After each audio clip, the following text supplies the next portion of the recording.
प्रधानमंत्री नरेंद्र मोदी और गौतम अडानी, जब ये दो शब्द एक साथ आ जाएं तो भारतीय जनता पार्टी के नेताओं और सांसदों में जबरदस्त बौखलाहट देखने को मिलती है। दोस्तों, मौका था राष्ट्रपति के अभिभाषण पर राहुल गांधी के भाषण का, और आज उन्होंने प्रधानमंत्री नरेंद्र मोदी और उद्योगपति गौतम अडानी के रिश्तों पर पोल खोल कर रख दी, बखिया उधेड़ दी। दोस्तों, सबसे पहले मैं चाहूंगा आप उस नजारे को देखें। भारतीय जनता पार्टी के सांसद किस कदर बौखला गए जैसे ही राहुल गांधी ने अपने 53 मिनट के भाषण में गौतम अडानी का जिक्र किया। मुलायजा फरमाइए दोस्तों। नहीं, क्यों? आप तो डिबेट करना चाहते थे, आप भी तो डिबेट करना चाहते थे। आपने बोला था कोई भी विषय पे डिबेट हो तो हो गया अब डिबेट। अब क्यों डर रहे हो डिबेट से? अब क्यों डर रहे हो डिबेट से? क्यों डर रहे हो? जब हमने जेपीसी की मांग की, आपने बोला सदन में उठाओ। अब क्यों डर रहे हो? अब क्यों डर रहे हो? अब क्यों डर रहे हो? आप चर्चा से क्यों डर रहे हो? चर्चा से डर रहे हो आप?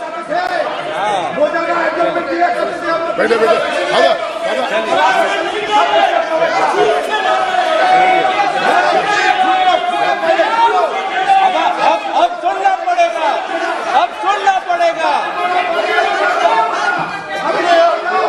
अब सुनना पड़ेगा। ऑस्ट्रेलिया जाते हैं प्रधानमंत्री, ऑस्ट्रेलिया जाते हैं। दोस्तों, बात यहां नहीं रुकी। आज अपने अभिभाषण के जवाब में, अपनी प्रतिक्रिया में राहुल गांधी ने गौतम अडानी और प्रधानमंत्री नरेंद्र मोदी के रिश्ते की हर पहलू का जिक्र यहां किया, हर पहलू का जिक्र किया जो देश की जनता को मालूम नहीं था, क्योंकि जाहिर सी बात है कि अधिकतर मीडिया इसकी चर्चा नहीं करता। कई न्यूज चैनल्स लाइव थे, मगर समानांतर तौर पर इनके पालतू गोदी मीडिया के पप्पू, इनके गुल्लू और कालू पापा की परियां जो हैं, वो राहुल गांधी पर हमला भी जारी रख रहे थे। मगर राहुल गांधी ने निहायत ही ड्रामेटिक अंदाज में दोस्तों उस तस्वीर को पेश किया जो प्रधानमंत्री नरेंद्र मोदी के गले की फांस बनी रहती है कि एक विमान के अंदर गौतम अडानी और प्रधानमंत्री दोनों बैठे हुए हैं। राहुल गांधी ने क्या कहा दोस्तों, आइए सुनते हैं। सबसे जरूरी सवाल, इनका हिंदुस्तान के प्रधानमंत्री के साथ क्या रिश्ता है और कैसा रिश्ता है? देश जानना चाहता है, तो देश जानना चाहता है। ये देखिए रिश्ता, ये देख लीजिए। प्लीज पोस्टर मान्य सदस्य, पब्लिक में सर, मान्य सदस्य पोस्टर नहीं, प्लीज पोस्टर नहीं, पोस्टर नहीं है सर। देखिए आप बैठिए, एक मिनट बैठिए। आप पोस्टरबाजी करेंगे तो इधर कहेंगे राजस्थान के मुख्यमंत्री का पोस्टर चिपकाएंगे। पोस्टरबाजी के लिए सदन नहीं है। आप बात करें, पोस्टरबाजी नहीं। स्पीकर सर, आप वरिष्ठ सदस्य हैं, स्पीकर सर, तो पोस्टरबाजी उचित नहीं है। स्पीकर सर, पोस्टरबाजी उचित नहीं है, प्लीज। राजस्थान के मुख्यमंत्री, ये सच्चाई है। This picture was came into the media. चलिए, पोस्टर नहीं, प्लीज। वो लिख दे दो मुझे। हाँ, जस्ट राइट इट नीटली। तो नहीं स्पीकर सर, वो फोटो है सर, वो पोस्टर नहीं है। आप वरिष्ठ सदस्य हैं, प्राइम मिनिस्टर की फोटो है सर, उसमें बहुत उनका अच्छा चेहरा दिख रहा है। उसके उनके वहां पे उनके पीछे अदानी का लोगो है, अदानी जी के हवाई जहाज में घुस रहे हैं। तो मैंने सोचा कि आज के प्रेसिडेंट्स एड्रेस में मैं थोड़ा जो नरेंद्र मोदी जी का और अदानी जी का रिश्ता है उसके बारे में आपको थोड़ा बता देता हूं। प्लीज। बात वहां नहीं रुकी दोस्तों, एक एक करके सिलसिलेवार तरीके से उन्होंने तमाम पहलुओं पर जो है रोशनी डाली। सबसे पहले राहुल गांधी ने कहा कि मैं जहां पर भी जाता हूं युवा मुझसे यही सवाल पूछता है कि गौतम अडानी के बिजनेस मॉडल के पीछे छुपा चमत्कार आखिर है क्या, क्योंकि गौतम अडानी जहां पर भी हाथ डालते हैं वहां उन्हें सफलता मिलती है, उन्हें आज तक नाकामी नहीं मिली। युवा के उन सवालों के जरिए राहुल गांधी ने किस तरह से तंज मारा, मैं चाहूंगा आप उसे सुने दोस्तों। मैंने आज वो जो युवाओं ने मुझसे सवाल पूछा था कि अदानी जी की इतनी बिजनेस एक्यूमेंट कहां से आई, इतने अलग अलग सेक्टर्स में अदानी जी ने कैसे सक्सेस प्राप्त की, अदानी जी के बारे में पूरी दुनिया को स्टडी करनी चाहिए, हार्वर्ड यूनिवर्सिटी को स्टडी करनी चाहिए कि पॉलिटिक्स के बीच में और बिजनेस के बीच में कैसा रिश्ता होता है। India is a case study and prime minister Narendra Modi should be given a gold medal in this. Now बहुत अच्छी तरह बीजेपी के जो पिछले स्पीकर थे उन्होंने मेरे भाषण को इंकैप्सुलेट किया मेरे लिए बहुत अच्छी तरह। आपने जो मैं सोच रहा था आपने उससे और भी अच्छी तरीके से बोल दिया। Coming together is a beginning, keeping together is progress. और बात वहां नहीं रुकी दोस्तों। जिस तरह से गौतम अडानी का एयरपोर्ट्स पर, बंदरगाहों पर, खदानों पर, बागों पर कब्जा हुआ है, राहुल गांधी ने कहा कि इस सब के पीछे कहीं ना कहीं एजेंसीज की दबिश भी काम कर रही थी। और उन्होंने जिक्र किया जीवीके और एयरपोर्ट्स पर गौतम अडानी के कब्जे की। उन्होंने कहा कि जीवीके कंपनी पर लगातार एजेंसीज के जरिए दबाव बनाया गया और नतीजा आज की तारीख में तमाम एयरपोर्ट्स पर गौतम अडानी का कब्जा है। राहुल गांधी ने वो बात कैसे रखी, मैं चाहूंगा आप भी सुने। ये रूल बदला गया, उस समय मीडिया में इसके बारे में चर्चा हुई थी। रूल बदला गया और अदानी जी को 6 एयरपोर्ट्स दिए गए। उसके बाद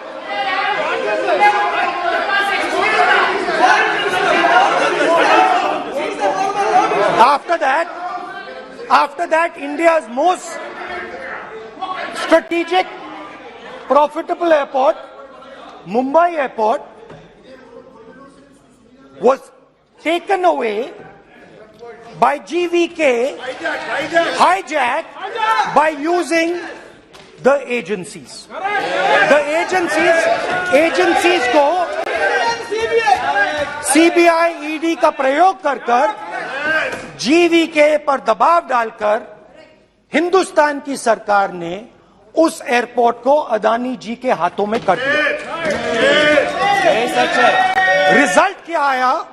रिजल्ट आया कि एयरपोर्ट्स में आज अदानी जी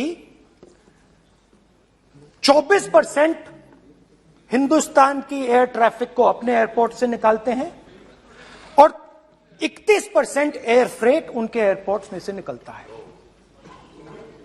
अब यह काम हिंदुस्तान की सरकार और हिंदुस्तान के प्रधानमंत्री जी ने फैसिलिटेट किया।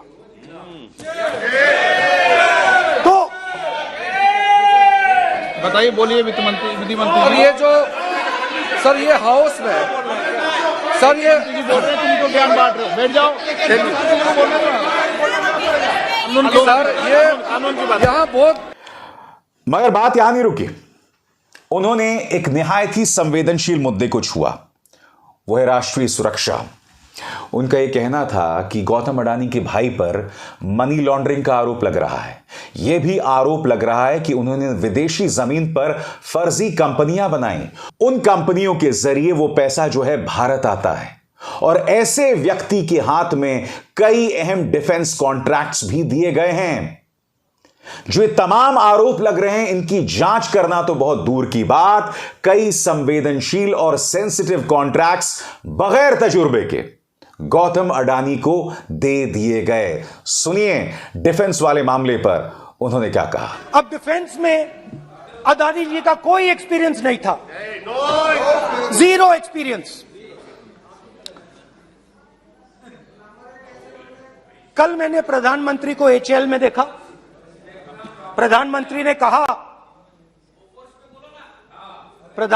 जी ने कहा कि गलत आरोप लगाया, मगर रियलिटी तो यह है कि HAL का जो कॉन्ट्रैक्ट था 126 हवाई जहाजों का, वो अनिल अंबानी को चला गया और अनिल अंबानी बैंकरप्ट हो गया। वहां भी फैसिलिटेशन था।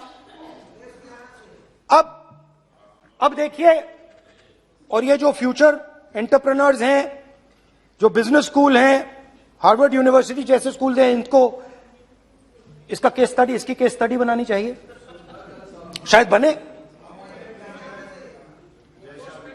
How to use government power to build individual businesses, case study.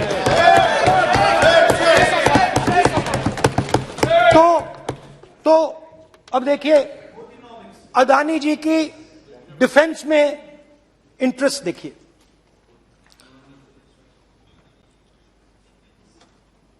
Elbit company के साथ हिंदुस्तान में अदानी जी ड्रोन्स बनाते हैं। ड्रोन्स को हिंदुस्तान की एयरफोर्स, आर्मी, नेवी के लिए रिफिट करते हैं। अदानी जी ने यह काम कभी नहीं किया है पहले। एचएएल ये काम करती है।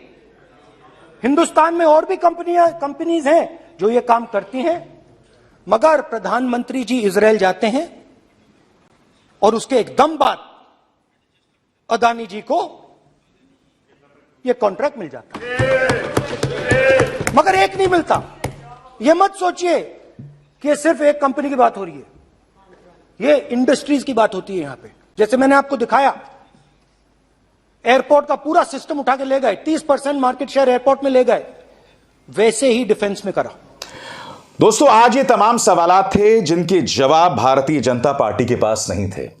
उनके तमाम सांसद इस भाषण में गतिरोध पैदा करने की कोशिश कर रहे थे, बार बार बोल रहे थे, मगर उनका यही कहना था कि राहुल गांधी जो तमाम बातें रख रहे हैं उसका कोई प्रमाण नहीं है। दोस्तों, हाथ कंगन को आरसी, क्या आज जो तमाम बातें राहुल गांधी ने रखी वो तथ्यों पर आधारित थी? क्योंकि राहुल गांधी ने आज जो देश की जनता के सामने तमाम बातें रखी वो घटित हुई हैं। इसलिए जब बीजेपी ये कहती है कि ये तथ्यों के आधार पर नहीं है, तो वो किस बुनियाद पर यह बात करती है? और सबसे बड़ा सवाल, राष्ट्रपति के अभिभाषण पर प्रधानमंत्री भी अपनी बात रखने वाले हैं और राहुल गांधी ने उनसे कुछ पैने सवाल किए और इन पैने सवालों का जवाब देना उनके लिए बहुत मुश्किल होने वाला है। दोस्तों, हमें इंतजार होगा उनके एक एक शब्द का, मगर वो सवाल क्या थे आइए सुनते हैं। मेरा प्रधानमंत्री जी से 2-3 सवाल है।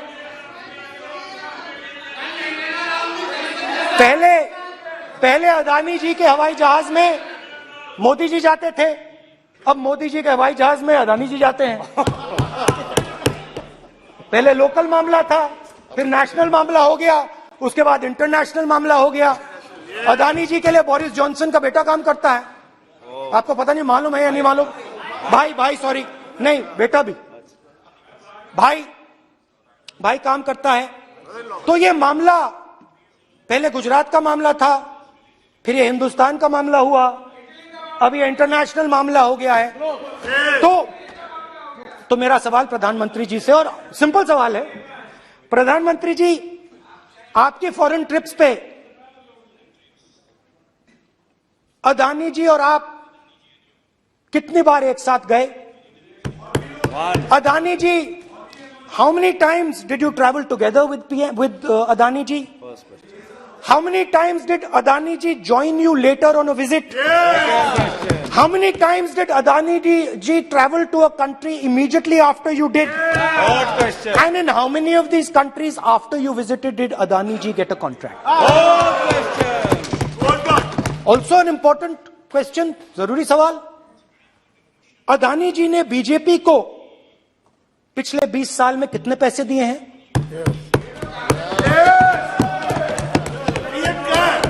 इलेक्टोरल बॉन्ड्स में कितना पैसा दिया है?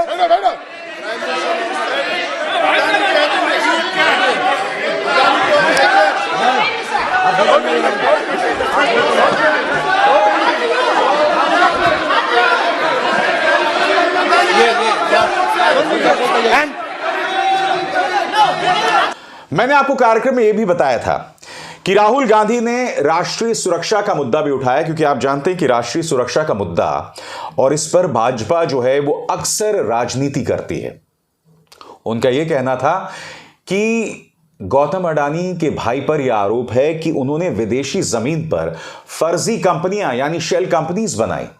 अब ऐसे व्यक्ति के हाथ में डिफेंस कॉन्ट्रैक्ट्स देना कितना सही होगा? मगर वो जो शेल कंपनीज वाला आरोप था ना, मैं चाहूंगा आप सुने। मगर मेन सवाल और सबसे इंटरेस्टिंग सवाल दूसरा है। कुछ दिन पहले ये हिंडनबर्ग रिपोर्ट आई, उसमें लिखा था कि अदानी जी की हिंदुस्तान के बाहर शेल कंपनीज हैं। ये जो शेल कंपनीज हैं, सबसे पहला सवाल है, ये हैं किसकी? ये किसकी है मॉरिशस में जो शेल कंपनीज हैं?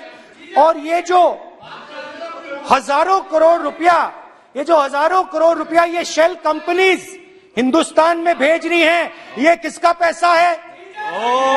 और क्या ये काम अदानी जी फ्री में कर रहे हैं? अब मैं ये सवाल क्यों पूछ रहा हूं? क्योंकि अदानी जी स्ट्रेटेजिक बिजनेसेस में काम करते हैं। अदानी जी हिंदुस्तान के पोर्ट्स को डोमिनेट करते हैं। अदानी जी हिंदुस्तान के एयरपोर्ट्स को डोमिनेट करते हैं। और जैसे मैंने कहा, अदानी जी हिंदुस्तान की डिफेंस इंडस्ट्री में बहुत जरूरी रोल प्ले करते हैं। तो मेरा पहला एक छोटा सा सवाल है कि जो शेल कंपनीज हैं, इनके बारे में हिंदुस्तान की सरकार ने कोई सवाल नहीं उठाए कि ये कौन लोग हैं, ये किनकी कंपनीज हैं?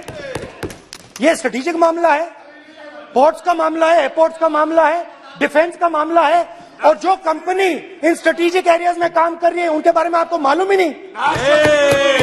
ये नेशनल सिक्योरिटी का मुद्दा है, आपको मालूम ही नहीं कि ये शेल कंपनीज किसकी हैं, कितना पैसा आ रहा है, किसका पैसा आ रहा है।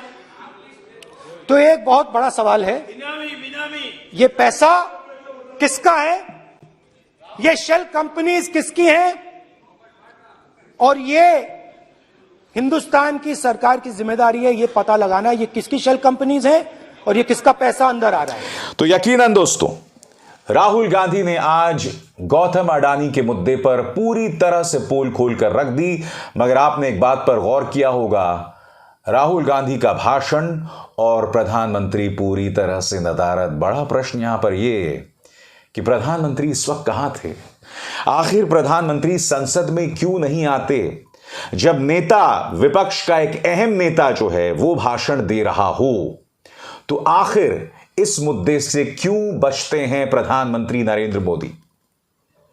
क्योंकि देश की जनता यह देखना चाहती है कि जब राहुल गांधी ये तमाम बातें कह रहे थे तो प्रधानमंत्री नरेंद्र मोदी के चेहरे पर हाव भाव क्या था।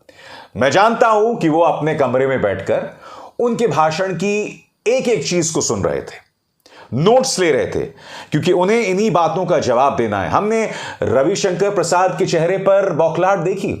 हमने देखा कि कानून मंत्री किरण रिजिजू किस तरह से डिफेंसिव पर आ गए। उन्हें यह नहीं समझ आ रहा था कि मैं गौतम अडानी को डिफेंड करूं या प्रधानमंत्री को डिफेंड करूं। और फिर कुछ देर बाद तमाम सांसद जो हैं वो उठकर बोलने लगे कि हम प्रधानमंत्री पर हमला बर्दाश्त नहीं करेंगे। प्रधानमंत्री नरेंद्र मोदी से सवाल करना, लोकतांत्रिक तरीके से हमला करना, दायरों में लक्ष्मण रेखा को पार न करके हमला करना, संसदीय गरिमा का ख्याल रख के हमला करना, वो हर सांसद का कर्तव्य और अधिकार है। इसलिए बीजेपी को इस मुद्दे पर डिफेंसिव पर नहीं आना चाहिए, छुई मुई नहीं बनना चाहिए। अभिसार शर्मा को दीजिए इजाजत। नमस्कार। स्वतंत्र और आजाद पत्रकारिता का समर्थन कीजिए, सच में मेरा साथी बनिए। बहुत आसान है दोस्तों, इस ज्वाइन बटन को दबाइए और आपके सामने आएंगे ये 3 विकल्प, इनमें से एक चुनिए और सच के इस सफर में मेरा साथी बनिए।